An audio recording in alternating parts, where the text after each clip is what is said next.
नमस्कार दोस्तों, मैं रत्नेश्वर आप सभी का स्टडी 91 में स्वागत करता हूं। और कैसे हैं आप सभी? उम्मीद करता हूं आप सभी स्वस्थ होंगे, जहां भी होंगे मस्त होंगे। दोस्तों आज बहुत ही इंपॉर्टेंट टॉपिक लेके आया हूं, जैसा कि आप जानते हैं। दोस्तों आज हम लोग ईवीएस का भारत के दोस्तों वन्य जीव अभ्यारण्य के बारे में थोड़ा सा आज हम अध्ययन करेंगे। वन्य जीव अभ्यारण्य एवं राष्ट्रीय उद्यान के बारे में बहुत ही इंपॉर्टेंट सेशन है, इसलिए एक बार शेयर कर दीजिएगा और लाइक कर दीजिएगा। आइए स्टार्ट करते हैं अपना सेशन दोस्तों। चलिए दोस्तों, ये स्टडी 91 में कुछ इन्फॉर्मेशन दी गई है दोस्तों, आप सभी देख सकते हैं। बहुत इंपॉर्टेंट है इन्फॉर्मेशन सारी। चलिए आइए दोस्तों स्टार्ट करते हैं। सबसे पहले हम बात करते हैं सुंदरवन नेशनल पार्क की।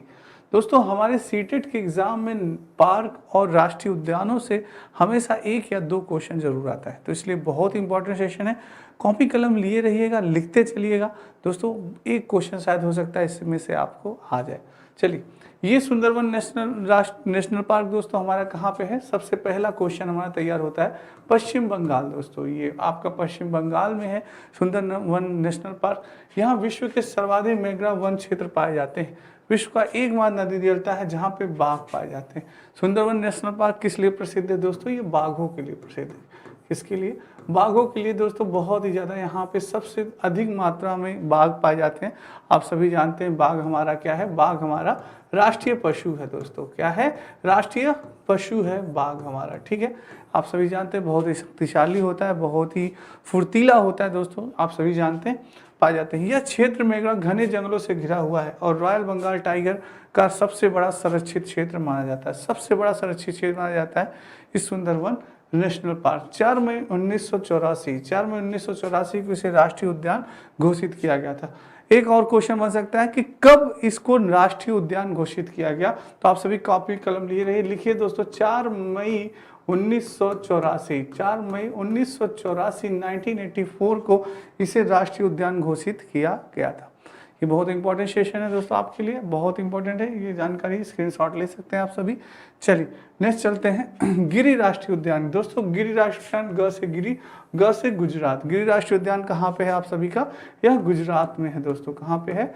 गुजरात में है आपका गिरि राष्ट्रीय उद्यान। जो गिरि राष्ट्रीय उद्यान है दोस्तों, ये किसके संरक्षण के लिए है? ये याद रखना है, ये शेरों के लिए दोस्तों। आपके हमेशा पूछा जाता है कि किस संरक्षण के लिए है, किस जीव जंतु के संरक्षण के लिए है? तो शेर के लिए है दोस्तों आपका, यानी राजा, जंगल का राजा, इन द सेंस किंग दोस्तों। हमारे राज का जंगल शेर आपने देखा होगा। तो गिरि राष्ट्रीय उद्यान है दोस्तों। इस क्षेत्र की स्थापना हुई थी 1913 में। गिरिवन संरक्षित क्षेत्र की स्थापना कब हुई थी? 1913 में हुई थी। एशियाई सिंहों के बचे हुए सबसे बड़े समूह का संरक्षण प्रदान करने के लिए की गई थी। गिरिवन राष्ट्रीय उद्यान बाघ संरक्षित क्षेत्र है जो कि एशियाई बब्बर शेर के लिए विश्व प्रसिद्ध है दोस्तों। यहाँ पे सबसे बड़े विशालकाय बब्बर शेर पाए जाते हैं, इस जो एशियाई बब्बर शेर होते हैं दोस्तों, इसलिए इनके संरक्षण के लिए ये गिरि राष्ट्रीय उद्यान बनाया गया, जो कि आपका गुजरात में है, ठीक है। क्लियर है? चलिए स्क्रीनशॉट लेते चलिएगा। नेक्स्ट चलते हैं दुधवा राष्ट्रीय उद्यान दोस्तों। आप सभी जानते हैं दुधवा राष्ट्रीय उद्यान उत्तर प्रदेश हमारा कहाँ है? ये उत्तर प्रदेश में है, यूपी में है। सबसे बड़ा एवं समृद्ध जैव विविधता वाला क्षेत्र है। यह राष्ट्रीय उद्यान किसके लिए? बाघों और बारहसिंघा। बाघ तो आप सभी जानते हैं, दुधवा राष्ट्रीय बाघ के लिए प्रसिद्ध तो है ही दोस्तों। और ये बारहसिंघा के लिए, किसके लिए? बारहसिंघा के लिए दोस्तों। बारहसिंघा के लिए भी बहुत ही प्रसिद्ध माना जाता है आपका। ये हिरण की प्रजाति के होते हैं दोस्तों, इनके 12 सिंग होते हैं। थोड़ा सा ये शरीर के रूप में हिरण से क्या होता है? इनका शरीर जो होता है वो हिरण से थोड़ा सा विशालकाय होता है। इनका शरीर क्या होता है? हिरण से थोड़ा सा विशालकाय होता है, थोड़ा सा बड़ा होता है दोस्तों। और बहुत ही तीव्र गति से ये भी दौड़ते हैं, ठीक है। तो ये बाघों और बारहसिंघा के लिए विश्व प्रसिद्ध। अगर आपका दुधवा राष्ट्रीय उद्यान किसके लिए प्रसिद्ध है? अगर आपसे पूछता है, ऑप्शन ए दे दिया दोस्तों, आपका दे दिया बारहसिंघा दे दिया, बारहसिंघा दे दिया, बारहसिंघा दे दिया, बी ऑप्शन दे दिया बाघ दे दिया, और सी ऑप्शन दे दिया गेंडा दे दिया, गेंडा दे दिया दोस्तों, और डी ऑप्शन दे दिया ए और बी दोनों, ए और बी दोनों। ऐसे ही आपसे पूछेगा क्वेश्चन दोस्तों, ऐसे ही आपसे क्वेश्चन पुटअप होते हैं कि आपको पूछेगा कि बताइए दुधवा राष्ट्रीय उद्यान किसके लिए प्रसिद्ध है? तो पहला ऑप्शन है आपका बारहसिंघा, दूसरा ऑप्शन है आपका बाघ, तीसरा ऑप्शन है आपका गेंडा, और चौथा ऑप्शन है ए और बी दोनों। तो आपका कौन सा ऑप्शन सही होगा? बिल्कुल सही आपने सोचा दोस्तों, D is the right answer.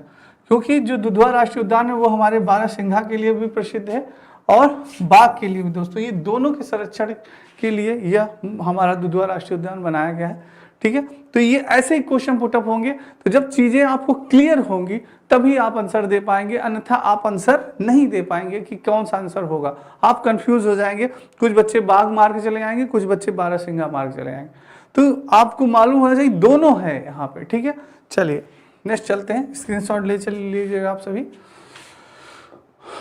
Bandipur राष्ट्रीय उद्यान दोस्तों, जो बांदीपुर राष्ट्रीय उद्यान है ये आपका कहाँ पे है, ये कर्नाटक में है दोस्तों। सबसे पहले कहाँ, कौन सा राष्ट्रीय उद्यान कहाँ पे स्थित है ये जानना बहुत ही आवश्यक है आपके लिए। तो जो बांदीपुर राष्ट्रीय उद्यान है ये कहाँ का है, कर्नाटक का है। यह भारत का सबसे बड़ा जीवमंडल रिजर्व बनता है दोस्तों। ठीक है, जिसे नीलगिरी जीवमंडल रिजर्व के नाम से भी जाना जाता है। यह प्रोजेक्ट टाइगर के तहत सन 1973 में एक टाइगर रिजर्व के रूप में स्थापित किया गया था। प्रोजेक्ट टाइगर, आप सभी जानते हैं कि जो प्रोजेक्ट टाइगर है वो 1973 में हुआ था दोस्तों। प्रोजेक्ट टाइगर आपका, प्रोजेक्ट टाइगर 1973 में, कब दोस्तों, 1973 में रिजर्व के रूप में स्थापित किया गया था। यानी कि टाइगर, शेरों के संरक्षण के लिए यह बनाया गया था दोस्तों आपका रिजर्व टाइगर। तो ये नीलगिरी जो जीवमंडल रिजर्व के नाम से जाना जाता है दोस्तों, बांदीपुर राष्ट्रीय उद्यान, जो कि कहाँ पे है, यह कर्नाटक में है दोस्तों, याद रखिएगा, ये आपके लिए बहुत इंपॉर्टेंट है। ठीक है, चलिए नेक्स्ट चलते हैं। नेक्स्ट बात करते हैं कंचनजंगा नेशनल पार्क, ये भी बहुत इंपॉर्टेंट। सबसे पहले यह कहाँ स्थित है, कंचनजंगा नेशनल पार्क, यह सिक्किम में है। कॉपी कलम आज लेते रहिएगा, लिखते चलिएगा दोस्तों। जितना चीज़ों को आप लिखेंगे उतना आपको चीज़ें याद होंगी। अगर आप लिखेंगे नहीं, केवल बैठे हैं लेक्चर सुन रहे हैं, तो वो फायदा नहीं है दोस्तों। अगर आपने एक बार दो बार चीज़ें लिख ली तो आपको याद होगी। पहला, कंचनजंगा नेशनल पार्क कहाँ पे है, सिक्किम में है। कहाँ पे है दोस्तों, सिक्किम में है। कहाँ पे है, सिक्किम में है, लिखते चलिए, सिक्किम में है। और इसे 17 जुलाई 2016 को, कब, 17 जुलाई 2016 को दोस्तों, 17 जुलाई 2016 को इसे क्या हुआ दोस्तों, 2016 को प्राकृतिक विश्व विरासत स्थलों की सूची में इसे क्या किया गया, शामिल किया गया। ठीक है, शामिल किया गया। यह भारत का पहला विरासत स्थल है। यहाँ विश्व की तीसरी सबसे ऊंची पर्वत चोटी यानी कंचनजंगा स्थित है। क्या है दोस्तों, यहाँ पे आपकी कंचनजंगा जो सबसे ऊंची चोटी मानी जाती है, पर्वत चोटी आप सभी जानते हैं सबसे ऊंची, तो वो कंचनजंगा स्थित है आपकी यहीं पे दोस्तों, सिक्किम में। तो इसलिए ये चीज़ है दोस्तों। ठीक है, कंचनजंगा स्थित, तो ये आप स्क्रीनशॉट ले सकते हैं, बहुत ही अच्छा क्वेश्चन है। चलिए नेक्स्ट है दोस्तों दाचीगाम राष्ट्रीय उद्यान। दाचीगाम राष्ट्रीय उद्यान, इसकी स्थापना 1981 में हुई थी। कब हुई थी, 1981 में हुई थी। दाचीगाम राष्ट्रीय उद्यान की स्थापना 1981 में थी।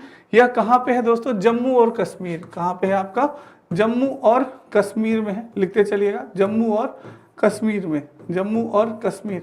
जम्मू और कश्मीर में श्रीनगर से 22 किलोमीटर दूर स्थित दाचीगाम है दोस्तों, वहाँ पे यह स्थित है। दाचीगाम का अर्थ क्या होता है, दाचीगाम का अर्थ होता है 10 गाँव। क्या होता है, दाचीगाम का अर्थ दोस्तों 10 गाँव का समूह, 10 गाँव। यह उद्यान हंगुल मृग, कश्मीरी हिरण, किसके लिए दोस्तों, यह कश्मीरी हिरण के लिए प्रसिद्ध है। जो यह उद्यान बनाया गया किसके लिए, दाचीगाम राष्ट्रीय उद्यान कश्मीरी हिरण के लिए। इंपॉर्टेंट है, आ सकता है, क्योंकि दाचीगाम बहुत ही कम चर्चा में है और यानी कि क्वेश्चन कभी पुटअप नहीं हुआ इससे, तो क्वेश्चन पूछा जा सकता है कि दाचीगाम किस जानवर के लिए या किस जीव जंतु के लिए वो है। तो ये दोस्तों जो कश्मीरी हिरण है उसके लिए घर तौर पर जाना जाता है। यहाँ अन्य जंतु भी पाए जाते हैं, कुछ और भी जंतु हैं जो कि पाए जाते हैं, जैसे कि तेंदुआ हो गया, हिम तेंदुआ हो गया, काला भालू हो गया, जंगली बिल्ली, हिमालय और कस्तूरी मृग, लाल लोमड़ी और सुनहरी चील, ये भी दोस्तों यहाँ पे पाए जाते हैं। पर मेन होता है कस्तूरी हिरण के लिए वो माना जाता है। ठीक है, उद्यान में पाए जाने वाले मुख्य पेड़ हैं हिमालय नम शीतोष्ण सदाबहार पेड़, पर्णपाती और झाड़ियाँ, देवदार चीड़ एवं शाहबूद ओक दोस्तों, ये आपके बहुत ही महत्वपूर्ण वो है। ठीक है, चलिए नेक्स्ट चलते हैं दोस्तों। ये स्टडी 91 में आपकी कुछ पुस्तकें हैं, आप सभी देख सकते हैं, इसका स्क्रीनशॉट आप सभी ले सकते हैं दोस्तों।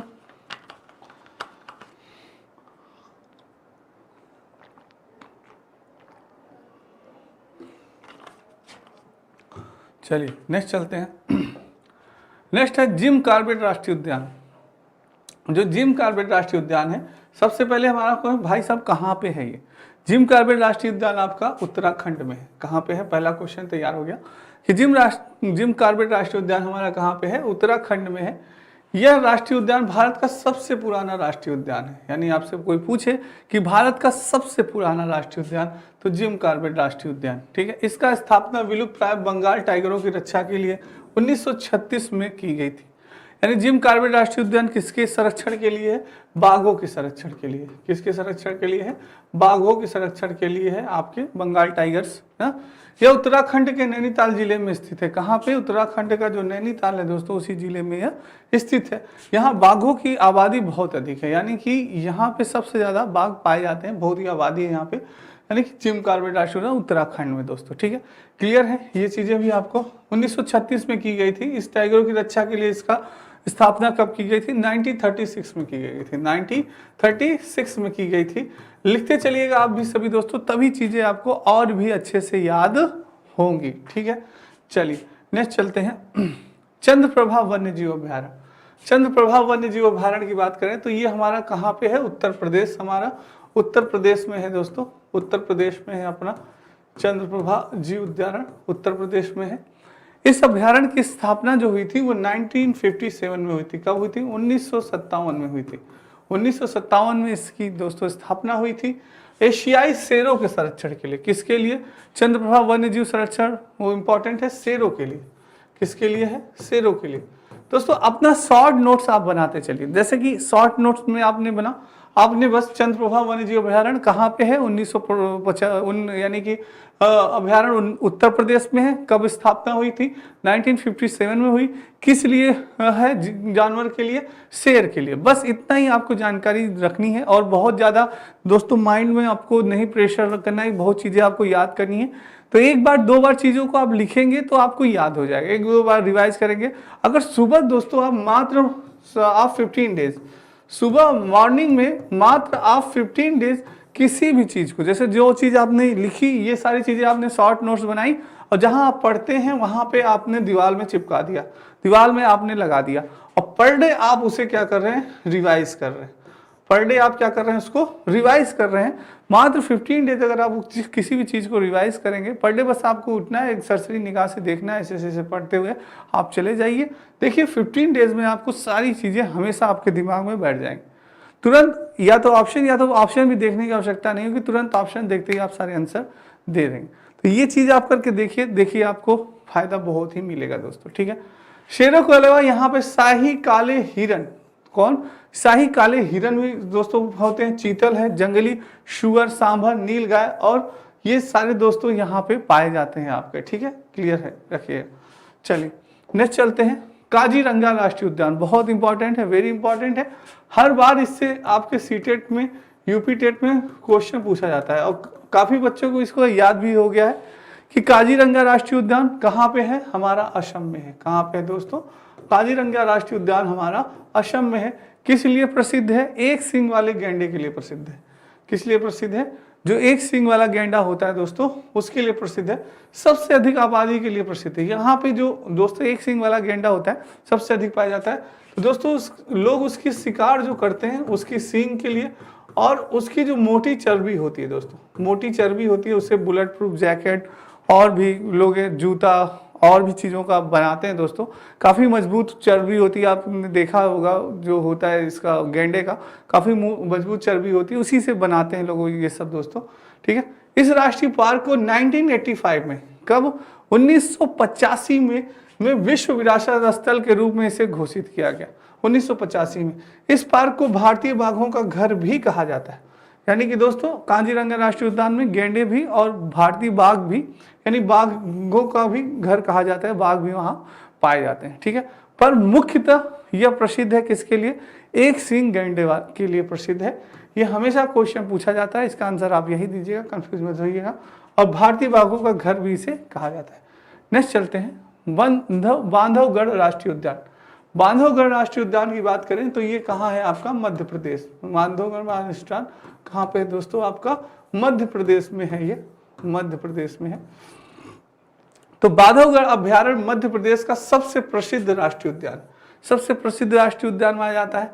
यह किस लिए प्रसिद्ध है, कौन से जीव जंतु के संरक्षण के लिए प्रसिद्ध है, आपके मन में प्रश्न उठना चाहिए। तो बिल्कुल आप सही देख रहे हैं कि यह भी किसके लिए प्रसिद्ध है, बाघों के लिए प्रसिद्ध है दोस्तों। किसके लिए प्रसिद्ध है, बाघों के लिए प्रसिद्ध है, आपके बाघ के लिए प्रसिद्ध है। और इस राष्ट्रीय उद्यान को दोस्तों 1968 में, कब 1968 में, कब 1968 में, 1968 में राष्ट्रीय उद्यान घोषित किया गया था। 1968 में से राष्ट्रीय उद्यान घोषित किया गया था। यह बाघों के लिए बहुत ही प्रसिद्ध है, बहुत ही अच्छा माना जाता है दोस्तों उनके संरक्षण के लिए। यह भी आपका मध्य प्रदेश में यह उद्यान है।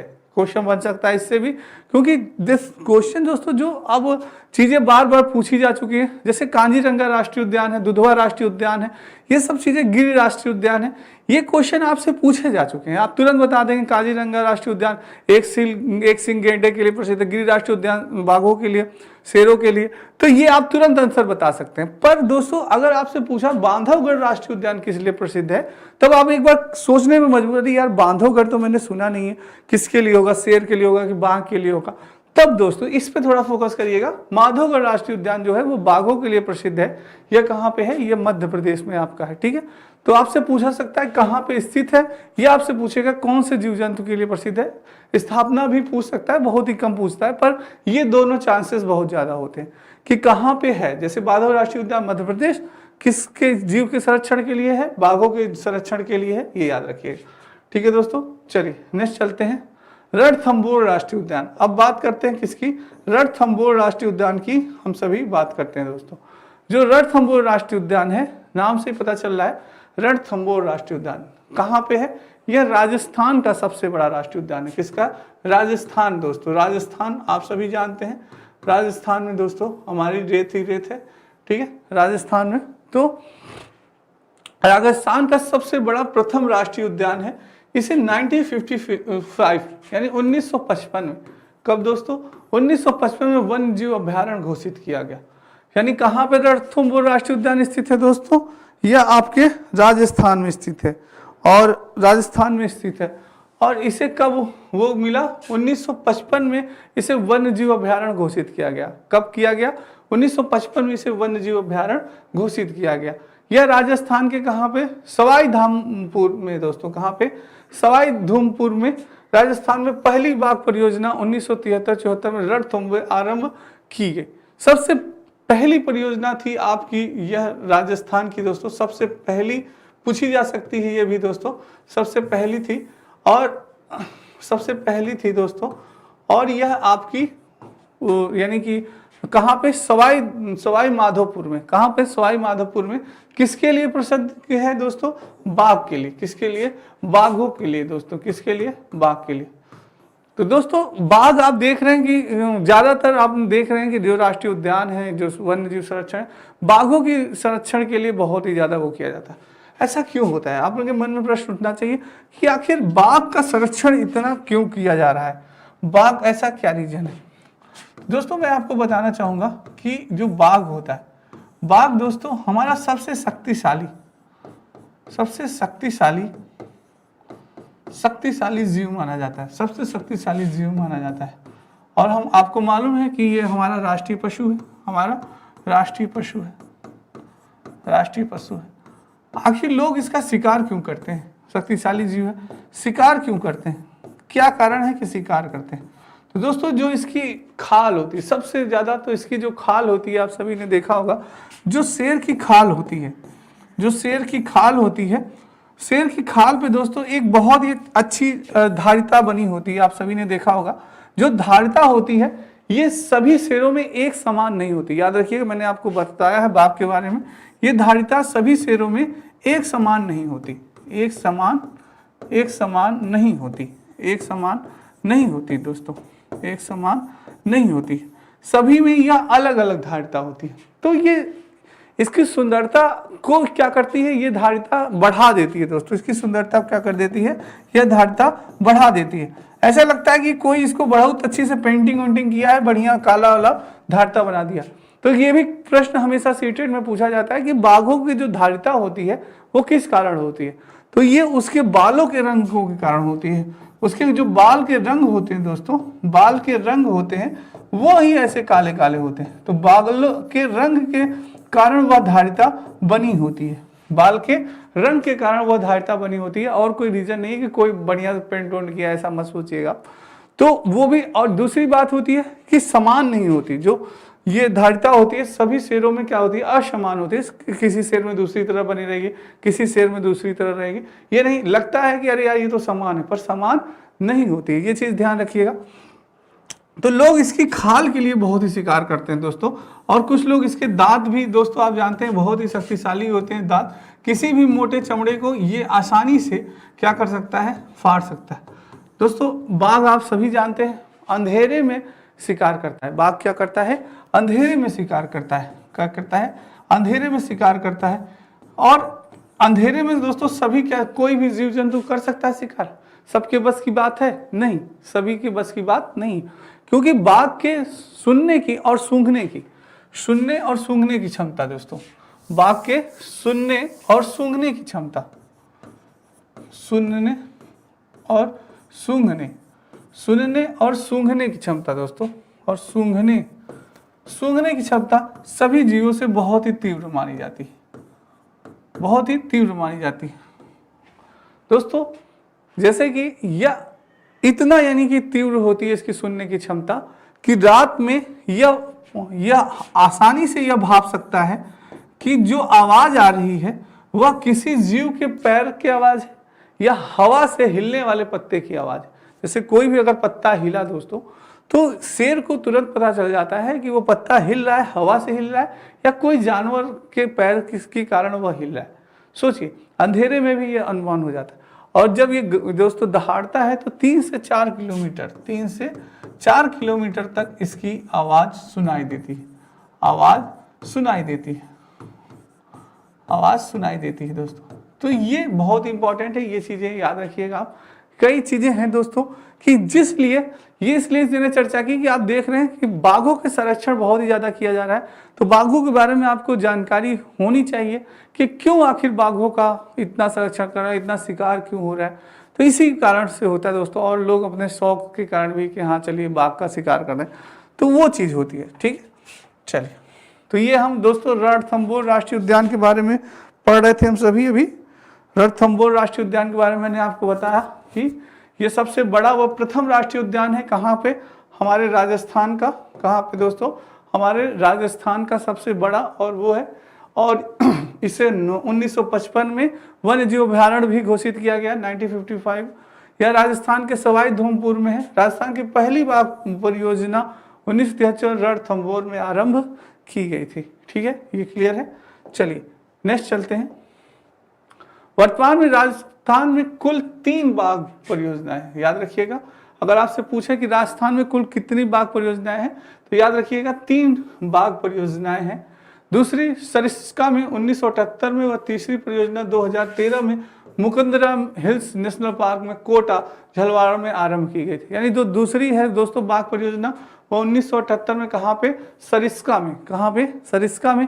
और जो तीसरी परियोजना है वो 2013 में कहाँ पे, मुकुंदरा में दोस्तों, कहाँ पे है, Mukundara hills national park Kota, Mukundara hill national park कहाँ पे, कोटा यानी झालवाड़ा में आरंभ की गई थी दोस्तों। तो ये थी दोस्तों आपकी बहुत इंपॉर्टेंट चीज इंफॉर्मेशन थी। तो दोस्तों ये आपकी मॉडर्न हिस्ट्री और ई बुक है। तो आपको उम्मीद करता हूं दोस्तों आज की क्लास बहुत ही अच्छी लगी होगी। बहुत इंपॉर्टेंट क्लास है दोस्तों। एक बार 2 बार चीज आप रिवाइज कर लीजिएगा, 2 बार अपनी शॉर्ट नोट्स आप लोग जरूर बनाइएगा। शॉर्ट नोट्स से आप एक बार 2 बार चीज़ों को लिखेंगे तो आपको चीज़ें याद हो जाएंगी दोस्तों। ठीक है, तो आज की क्लास आपको कैसी लगी दोस्तों, एक बार शेयर करिएगा, लाइक करिएगा। और ये स्टडी 91 में कुछ इन्फॉर्मेशन दी गई है, आप सभी देख सकते हैं, स्क्रीनशॉट ले सकते हैं दोस्तों। अगर आपको इसकी आवश्यकता होगी तो आप मंगा सकते हैं। यही नोट्स हैं दोस्तों, और ये मॉडर्न हिस्ट्री इंडिविजुअल बैच आपका प्रारंभ हो चुका है दोस्तों। ठीक है, तो उम्मीद करता हूँ आज क्लास आपको अच्छी लगी होगी। तो आज के लिए इतना ही दोस्तों, कल फिर मिलेंगे बहुत इंपॉर्टेंट क्लास के साथ। तब तक सभी बच्चों को राधे राधे, जय श्री कृष्ण और जय हिंद दोस्तों।